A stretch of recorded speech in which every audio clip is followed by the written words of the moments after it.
আসসালামু আলাইকুম। শোনা যায় কি মানে শোনা যায় না? আচ্ছা, আলহামদুলিল্লাহ। তো আমার মনে হয় যে বক্তৃতা তো আসলে হয়েই গেছে, আরো লাগে নাকি? হ্যাঁ, এখানে কালু ভাই, তারপরে এখানে লালু দাদা আর কি। কারণ হলো মোতালেব সরকার ভাই ডাকছে, মোতালেব সরকার আমার দাদা লাগতো, তাহলে আর মানে তো দাদা নাকি? তারপরে আবার জাফর কাকা বক্তৃতা দিচ্ছে, এখন আর বক্তৃতা লাগবে না। বক্তৃতা দিয়া আপনাদের কাছে ভোট নিতে হবে, এটা আমি মনে করি না। কারণ আমাকে কি আসলে আপনারা নিজেদের লোক মনে করেন কিনা, এটা হলো এটা কি মনে করেন যে আপনার মনে না করলেও কিন্তু আমার করার কিছু নাই। কারণ আমার জন্মটা আপনাদের কাছে হয়েছে, আপনাদের ইউনিয়নে, আপনাদের গ্রামের পাশে। যদি আপনারা অস্বীকারও করেন, আমিও যদি অস্বীকার করি, লাভ নাই। লাভ আছে? এটা আল্লাহ নির্ধারণ করে দিচ্ছে। আপনাকে আমার প্রতিবেশী বানাইছে, আত্মীয় বানাইছে, আবার আমিও আপনার আত্মীয় প্রতিবেশী। তাহলে অতএব নিজেদের মানুষ, এটা হলো প্রথম কথা। আমি যদি বলি যে আপনাদের নিজেদের মানুষ আন, ঠিক তো নাকি? তাহলে এখন ঘরে কথা বলতেছি, এটা কিন্তু বাইরে না। আমরা যেটা মনে করি যে বাংলাদেশের এই পর্যায়ে, এই 55 বছরে মানুষ প্রতারিত হয়েছে কাদের কাছে বলেন তো? সব সময় নেতাদের কাছে প্রতারিত হয়েছে। কারণ নেতারা ভোটের আগে একরকম, পাশ করার পরে আরেক রকম হয়ে যায়। এটাই তো হয়েছে এই পর্যন্ত। আমরা মনে করি যে আমরা যদি দায়িত্ব পাই, তাহলে ইনশাআল্লাহ এই সমস্যাটা সমাধান হয়ে যাবে। আমরা কাউরের সাথে প্রতারণা করবো না অন্তত। যেমন আমার কাছে দক্ষিণ এলাকায় বাবুগঞ্জে এটা একজনে বললো, এক হিন্দু ভদ্রলোক আমাকে বললো যে লাইভে এটা দেখছে, ফেসবুকে দেখার পরে সে সিদ্ধান্ত নিচ্ছে দাঁড়িপাল্লায় বলছে। কেন? আমার কাছে ওই এলাকার একজন বলছে যে একটা মিনি স্টেডিয়াম করে দিতে হবে এখানে, খেলার মাঠ। আমি বললাম যে ভাই, এটা যদি আল্লাহ এমপি বানায়, তারপরে ওইটা আমার দ্বারা সম্ভব না।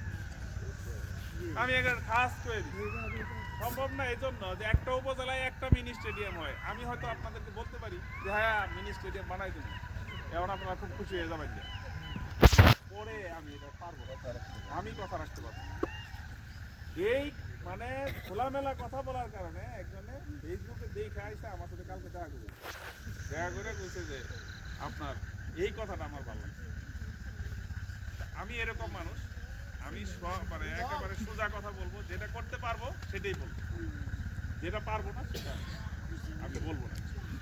তবে আমি যেটা বলতে চাই যে এই এলাকার মানুষ সব থেকে বঞ্চিত। এবং দেখেন এই যে রাস্তাটা, এই রাস্তাটা খুবই গুরুত্বপূর্ণ রাস্তা, মূল রাস্তাটাই তো হয়নি। এখন কেন হইল না এই প্রশ্ন যদি আমরা করি, 50 বছর লাগে এই রাস্তা হচ্ছে। উত্তরাঞ্চল কেন বলেন, দক্ষিণ অঞ্চলেও কাজ হয় না অনেক জায়গায়। আপনার 2-3টা ইউনিয়ন ছাড়া আপনি বাগতা যান, যাই দেখেন, কাছিচোরা যাই দেখেন, এর চেয়ে খারাপ হবো।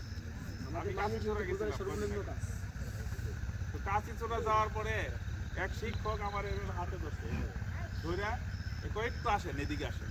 আমি তো এদিকে টানে কেন, টাইনে নিয়ে কয় স্যার আপনার ভোটটা দিবা চাইছি এবং ইলেকশন আমি করতেছি, আপনার দল করি না, কিন্তু আমি ইলেকশন করতেছি, হাই স্কুলের মাস্টার, কিন্তু আমার ওয়াদা দিয়ে দমলা করি রাস্তাটা করে দিলাম। ওয়াদা হাত ছাড়ে না। আমি না, আমি তো ওয়াদা দিতে পারবো না।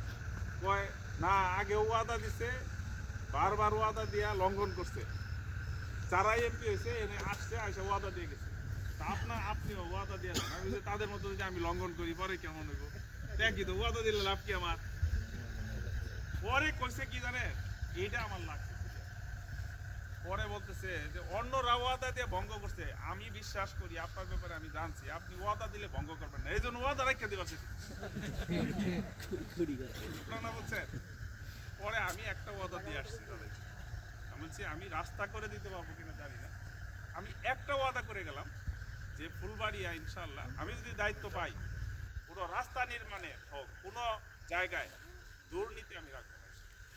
এই ওয়াদাটা করে গেলাম, এটা যদি হয় তাহলে রাস্তা আপনার হয়ে যাবে। যাই হোক, এই কথা আমি বলে আসছি। আমি এই কথা বলার উদ্দেশ্য হচ্ছে যে ভোট দুর্নীতির কারণে কিন্তু আমরা উন্নয়ন বঞ্চিত। আপনার একটা ভিজিটি কার্ড, বয়স্ক ভাতা, এইটা আনতে গেলে নাকি 5,000 টাকা লাগে। হ্যাঁ? 10,000 টাকা। ওই যে আমি নিয়োগে কুশমাইল গেলাম কালকে, ওখানে হিন্দু সমাজ, হিন্দু মহিলারাই বেশি ছিল, প্রায় 200-250 মহিলা ছিল।